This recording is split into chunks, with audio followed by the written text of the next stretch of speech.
Hello, this is Sanjay Srivastava, and today I am starting the topic geometrical isomerism. Geometric isomerism among compounds containing carbon-carbon double bond occurs only when each of the carbon linked by a double bond carries two different atom or groups.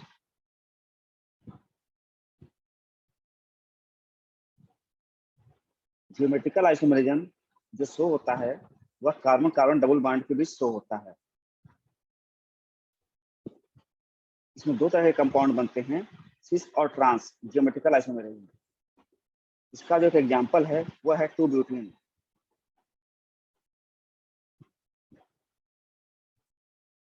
इसका formula है CH3 CH CS CS3। इसको अगर structure के form में अगर देखा जाए तो कुछ इस तरीके से दिखाई देगा, C डबल बॉन्ड C और इसके एक साइड में CH3 ग्रुप अटैच है और दूसरे साइड में हाइड्रोजन ग्रुप अटैच है। जब दोनों ग्रुप एक साइड में होते हैं सेम ग्रुप, तो हम इसको बोलते हैं सिस 2-ब्यूटीन। क्योंकि ये 2-ब्यूटीन कंपाउंड है, इस नाते इसको हम बोलेंगे सिस 2-ब्यूटीन। और यही ग्रुप जब डिफरेंट साइड में हो जाएंगे, दूसरे के उल्टे हो जाएंगे या कोई साइड में हो जाएंगे, तब इसको बोलेंगे ट्रांस 2-ब्यूटीन। जैसा कि इसमें आप देख रहे हैं कि CH3 और CH3 कोई डायरेक्शन में है, इसको हम बोलेंगे ट्रांस 2-ब्यूटीन। इसी कॉन्फ़िगरेशन को हम जियोमेट्रिकल आइसोमेरिज्म बोलते हैं। इसके और भी सारे एग्जांपल हैं, जैसे हमारा है malic acid CH3OH, CH double bond CH3OH। ये हमारा सिस आइसोमर है,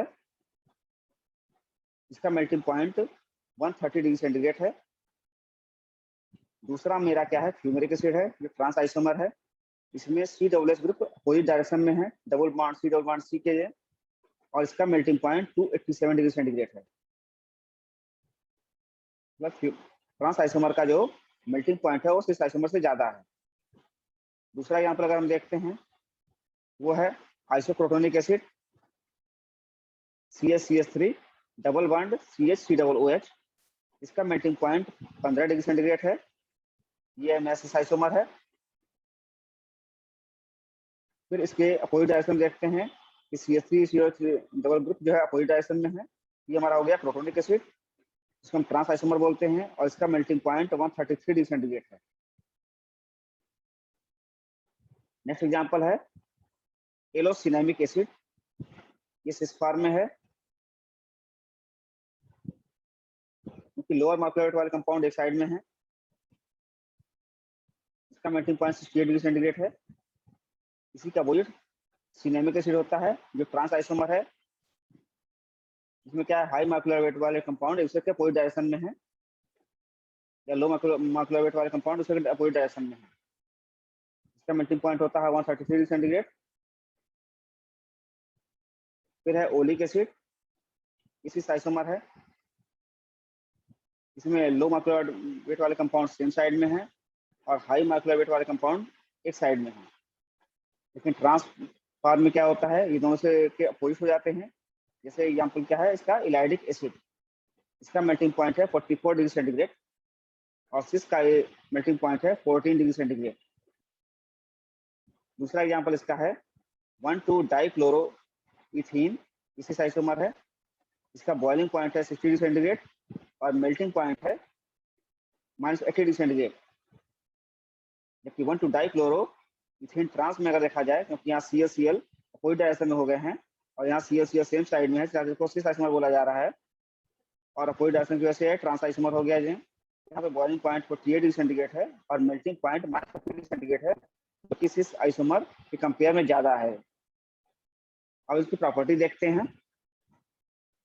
the geometrical isomers often show different physical and chemical property.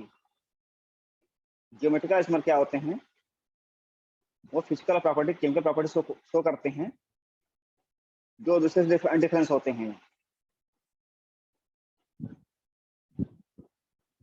The difference in their physical property is more significant where there is more difference in their polarity.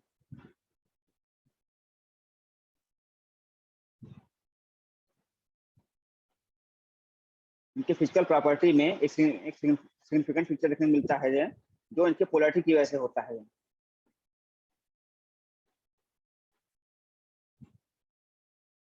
जो difference होता है इनके physical property में वो इनकी polarity की वजह से प्रोड्यूस होता है। Usually the dipole moment of cis isomer is greater than the trans isomer, hence the cis isomer usually have more solubility in polar solvent. Cis isomer का जो डाइपोल मोमेंट होता है वो ट्रांस के कंपेयर में ज्यादा होता है, इसीलिए सिस आइसोमर मोर सॉल्युबिलिटी शो करते हैं पोलर सॉल्वेंट में। क्योंकि पोलर सॉल्वेंट जो हमारे होते हैं उनका कुछ ना कुछ हमारा जो डाइपोल मोमेंट होता है जो किसी जबकि जैसे किसी आइसोमर में होता है, इसीलिए पोलर डिजॉल्व लाइक पोलर, और ये हमारे पोलर में घुल जाते हैं और ज्यादा सॉल्युबिलिटी शो करते हैं। Trans isomers are more stable than cis isomers. जो ट्रांस आइसोमर हैं वो सिस आइसोमर के कंपेयर में ज्यादा स्टेबल होते हैं।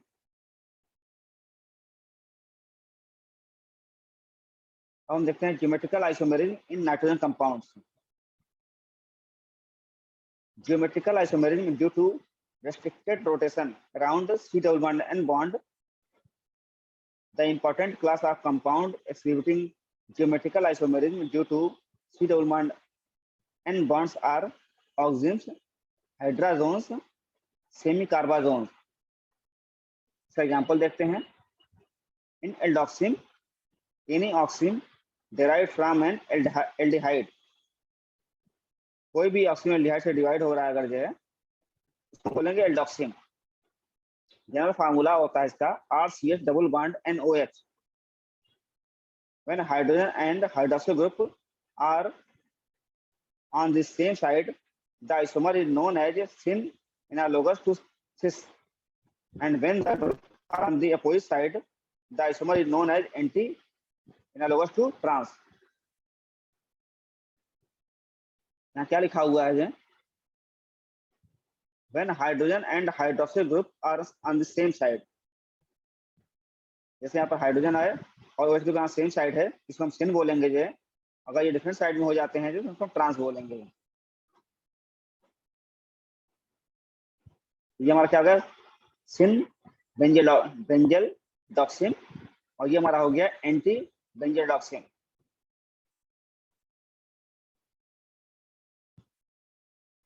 अब हमारा क्या है? ये जो कंपाउंड है, ये जो compounds are compounds bearing the functional group diazenyl R and double bond and R-dex, in which R and R-dex can be either aryl or alkyl. So geometrical isomerism, ये क्या करते हैं? ज्योमेट्रिकल आइसोमेरिज्म शो करते हैं। इसका example देखते हैं इसका। जो benzene and double bond N C6H5, यहाँ क्या है? दोनों एक सेम डायरेक्शन में है, इसको हम सिन बोलेंगे जो। सिन में जो बेंजीन जब ये डिफरेंट डायरेक्शन में हमारे हो जाएंगे जो, ये लोन पेयर ऑफ इलेक्ट्रॉन दोनों के ऊपर जो, ये हमारा हो जाएगा anti azo benzene. Distinction between cis and trans isomers. Distinction between cis and trans isomer of a compound can be made on the basis of their physical property, such as melting point, boiling point, solubility, and dipole moment. अगर cis और trans isomer में उनको differentiate करना हो, हम कैसे करेंगे? जो उनको फिजिकल प्रॉपर्टी के आधार पर सकते हैं, melting point, boiling point, solubility और डाइपोल मोमेंट के आधार पर। अब हम देखते हैं E and Z notation for geometric isomerism. The simple convention of denoting the geometrical isomerism of cis-trans descriptors is not sufficient when there are more than two different substituents on a double bond. Two differential the stereochemistry is then a new system of nomenclature known as E and Z notation method is to be used. जब दो atom होते हैं जो same तरीके के होते हैं तो वहाँ सिस और ट्रांस से काम चल जाता है, लेकिन दो या दो से ज्यादा अगर कंपाउंड अगर जुड़े हुए हैं अगर, तो वहाँ पे सिस ट्रांस से काम ही चलता है। वहाँ पर फिर नया नोटेशन यूज किया जाता है E and Z। E मतलब होता है एनिमी, Z मतलब होता है जुसामेन। जैसे एग्जांपल देखते हैं हम यहाँ पे E and Z notation for geometrical isomerism.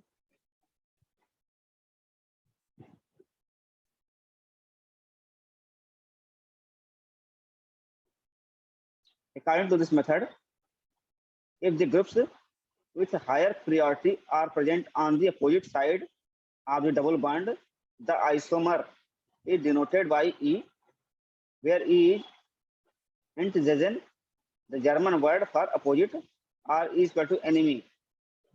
However, if the groups with higher priority are on the same side of the double bond, that isomer is denoted by Z, where Z is zusammen, the German word for together. अब इसका example देखते हैं. Procedure to determine the E and Z configuration.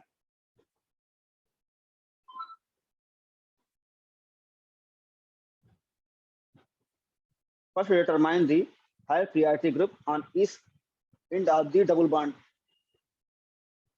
First, determine the higher priority group on each end of the double bond. If the higher priority group are on the opposite side of the double bond, the isomer is denoted by descriptor E. If they are on the same side of double bond, the Z descriptor must be used. अब है the priority are assigned by the following Kahan in gold Prelog sequence rules. जो priority define करते हैं किसकी वजह से करते हैं जे उसके लिए Kahan in gold Prelog ने अपना एक सीक्वेंस रूल दिया था जे उसके बिहार पे हम priority को डिसाइड करते हैं. इसमें रूल नंबर 1 क्या है? Rank the atom directly attached to the olenic carbon according to their atomic number. High priority is given to the atom with higher atomic number. जैसे यहाँ क्या लिखा हुआ है, यहाँ 4 एटम डिफरेंट टाइप के लगे हुए हैं कार्बन के साथ. इस ट्रांस में क्या था कि 2 एटम सेम थे और 2 एटम सेम थे, लेकिन यहाँ पर चारों एटम डिफरेंट हैं. यहाँ पर हाइड्रोजन है, इधर आयोडीन है, यहाँ ब्रोमीन है, यहाँ क्लोरीन है. अब हम इसमें देखते हैं कि इन दोनों में देखा जाए तो सबसे हायर वाला ये है और इन दोनों में देखा जाए तो सबसे हायर वाला ये है. दोनों हाई प्रायोरिटी पे हैं, इनका मॉलिक्यूलर वेट सबसे ज्यादा है. हम क्या बोलेंगे यहाँ पर? Z bromo chloro iodo ethene. ये मतलब जिसका मैंने हो गया हाई प्रायोरिटी वाले ग्रुप एक साथ हैं. तो यहाँ बोलेंगे जेड ब्रोमो क्लोरो. ब्रोमो पहले क्यों आया है? क्योंकि बी पहले आता अल्फाबेट में, सी बाद में आएगा. इसका हो जाएगा Z bromo chloro iodo ethene. वहीं आपका यहाँ देख रहे हैं क्या है, ये दूसरे उल्टे हो गए हैं. ब्रोमीन इधर चला गया है, क्लोरीन इधर आ गया है. ये दोनों हाई प्रायोरिटी वाले हैं, आयोडीन और ब्रोमीन. अब क्या नाम देंगे इसका? ई ब्रोमो क्लोरो आयोडो इथीन. इसके एनिमी हो गए जाए, इसका अपोजिट हो गए जाए, ये हो जाएगा. अब रूल नंबर 2 क्या है, क्या कहता है? If isotope of the same element are present, the higher priority is given to the isotope with a higher atomic mass. Example, the deuterium isotope S2RD has more priority than the protium H1 or H. The C13 isotope has more priority than carbon 12.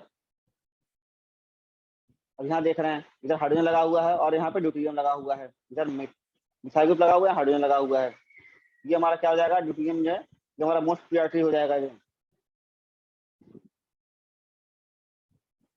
यहाँ दोनों group same side में लगे हुए हैं.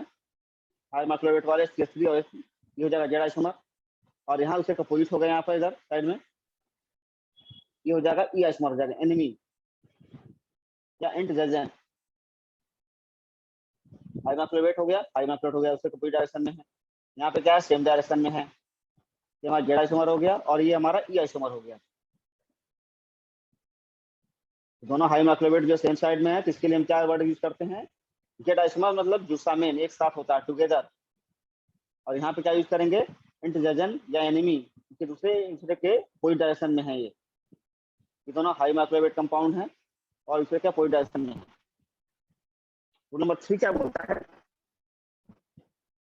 If the relative priority of two groups can not be decided by rule 1, it shall be determined by the applying to the next atom और sequence of atom in the group X. Example, for groups in organic molecules where X is more than one atom.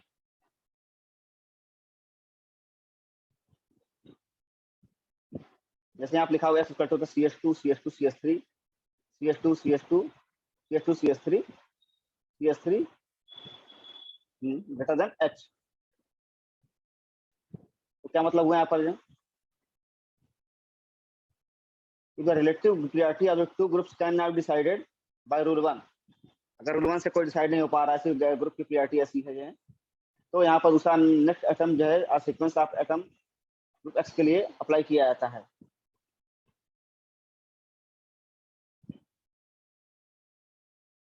Example देखते हैं। Means the longer the hydrocarbons carbon chain और higher it's priority. अब यहाँ देखते हैं, ये compound लगा हुआ है, सी डबल बॉन्ड सी है, यहाँ फिर लगा हुआ है CH3 CH2 और यहाँ लगा हुआ है CH2 CH3, ऐसा लगा CH3 और यहाँ S लगा हुआ है। और यहाँ पे देखते हैं, आप क्या देखेंगे हम कि सबसे अगर लंबी चेन लगी हुई तो सबसे ज्यादा मॉलिक्यूलर वेट वाला कंपाउंड कौन सा है। यहाँ हम देखेंगे इन दोनों कंपेयर में ये दोनों हाई मॉलिक्यूलर वेट वाले कंपाउंड हैं जो एक डायरेक्शन लगे हुए हैं इस साइड, इसको हम बोलेंगे जेड आइसोमर।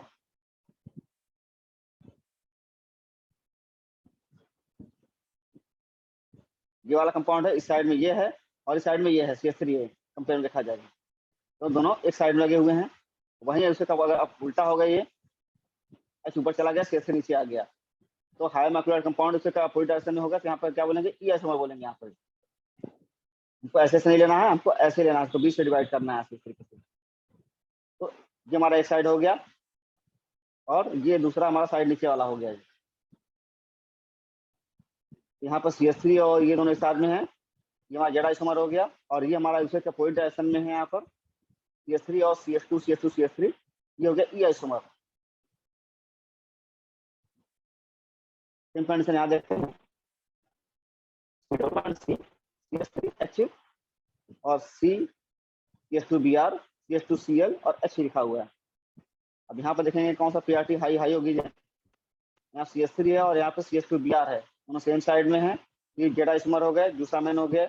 वहीं पर जो हाई मॉलिक्यूलर वेट वाला CH2Br और CH3 अपोजिट डायरेक्शन में हो गए, इसको हम बोलेंगे ई आइसोमर। अब देखते हैं rule number 4, read double and triple bond as if each were bound to a separate atom. For this method, imagine that pi bond is broken and the atom at both ends duplicate or atom participating in double and triple bonds are considered to be bonded to an equivalent number of similar phantom atom by single bonds. अच्छा क्या मतलब हुआ यहाँ पर, phantom atom are bonded to no other atoms.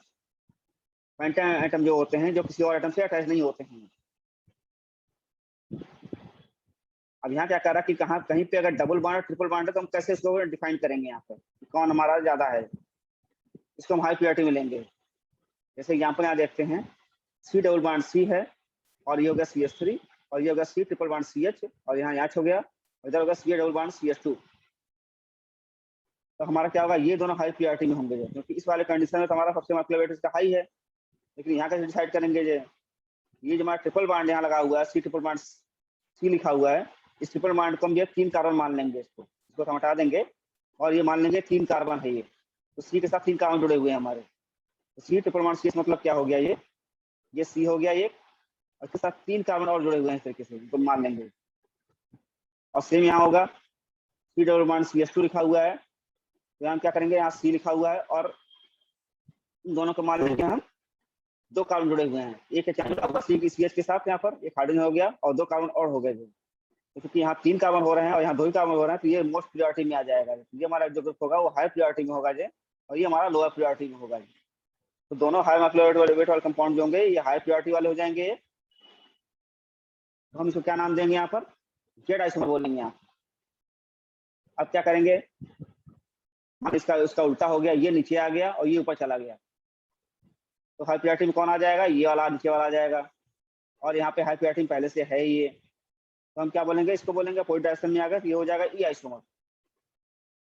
Example में 2 देखते हैं, CH3 है, H है, CHO है ये, और ये है CH2। अब यहाँ क्या बोलेंगे, C और इसका 2 O जोड़ देंगे, यहाँ पर H यहाँ लगा हुआ है और उसके साथ 2 O जोड़ देंगे, ये डबल बॉन्ड को मान लेंगे, 2 ऑक्सीजन है ये। और यहाँ पे क्या है, CH है और डबल बॉन्ड C है, यहाँ पर ये डबल बॉन्ड C हो गया, यहाँ पर ये 2 कार्बन हो गए, यहाँ पर हाइड्रोजन जुड़ा हुआ है। क्योंकि ऑक्सीजन कार्बन ज्यादा होता है, जो ऑक्सीजन का जो मॉलिक्यूलर वेट होता है वो कार्बन ज्यादा होता है, इस नाते ये हायर प्रियोरिटी में आएगा, ये लोअर प्रियोरिटी में आएगा। तो हम क्या बोलेंगे यहाँ पर, जेड आइसोमर हो गया, दोनों सेम साइड में है, यहाँ पर सेम डायरेक्शन में है, ये हमारा हो जाएगा जेड आइसोमर। जबकि अगर नीचे देखते हैं, अगर इसी को उल्टा कर दें, CH2 नीचे आ जाए, या H ऊपर चला गया, CH3 नीचे आ गया, ये हायर प्रियोरिटी में पहले था ये, और ये हायर प्रियोरिटी में इधर नीचे वाला है, ये हमारा हो जाएंगे ई आइसोमर। क्योंकि जो हाई मॉलिक्यूलर वेट वाले कंपाउंड हैं वो सेम साइड में अगर हैं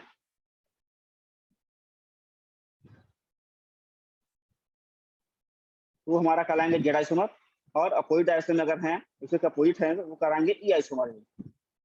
इस तरीके से हमारा ये टॉपिक खत्म हुआ, ज्योमेट्रिकल आइसोमरिज्म को डिफाइन करने का। जो सिस ट्रांस हो गया, EZ हो गया, और सिन और एंटी हो गया, कैसे डिफाइन करते हैं। टॉपिक समाप्त हुआ। जो थैंक यू।